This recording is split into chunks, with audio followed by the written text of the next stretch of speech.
नमस्कार मित्रांनो, आज आपण बनवणार आहोत रेस्टॉरंट स्टाईल दही भेंडी. चला तर मग रेसिपी सुरू करूया. सगळ्यात आधी आपण भेंडी स्वच्छ धुवून पुसून घेऊया. आता भेंडीचे दोन्ही टोके काढून भेंडीमध्ये चिरून घेऊया, जेणेकरून मसाला आतपर्यंत जाईल. बघत आहात ना, सगळी भेंडी अशी कापून तयार आहे आपली. आता ग्रेव्हीसाठी एका बाउलमध्ये 1 वाटी दही घेऊया. त्यामध्ये 1 चमचा हळद, 1 चमचा धने पावडर, 1 चमचा जिरे पावडर, 1 चमचा बेडगी मसाला, 1 चमचा लाल तिखट, 1 चमचा गरम मसाला, चवीनुसार मीठ आणि कस्तुरी मेथी हातावर चोळून टाकूया. त्यानंतर 2 चमचे बेसन टाकून सर्व मिश्रण आपण चांगले मिक्स करून घेऊया. ग्रेव्हीसाठी आपला बेस तयार झाला आहे.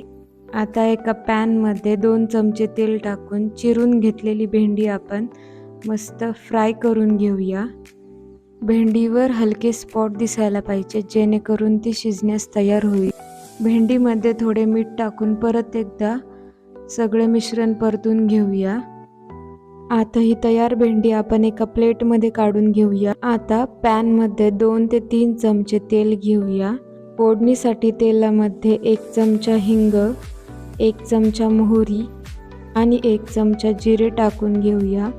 चांगले तडपून देऊया.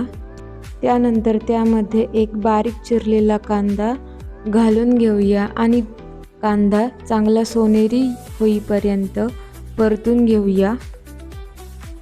त्यानंतर त्यामध्ये 1 चमचा आलं लसूण पेस्ट घालूया आणि परत एकदा चांगले परतून घेऊया.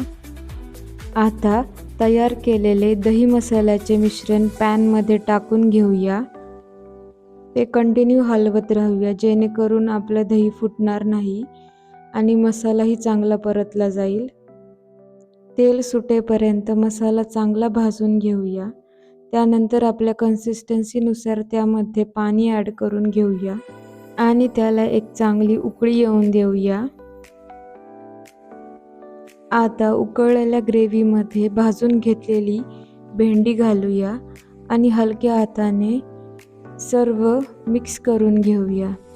त्यानंतर वरून बारीक चिरलेली कोथिंबीर घालूया आणि परत एकदा सर्व मिक्स करून घेऊया.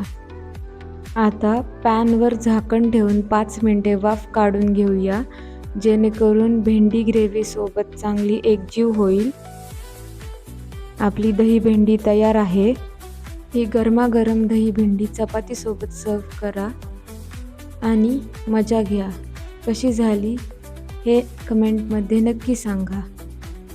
भेटूया पुढच्या व्हिडिओमध्ये. तोपर्यंत भूक बस्टर बघत राहा. लाईक, शेअर आणि सबस्क्राईब करायला विसरू नका. धन्यवाद.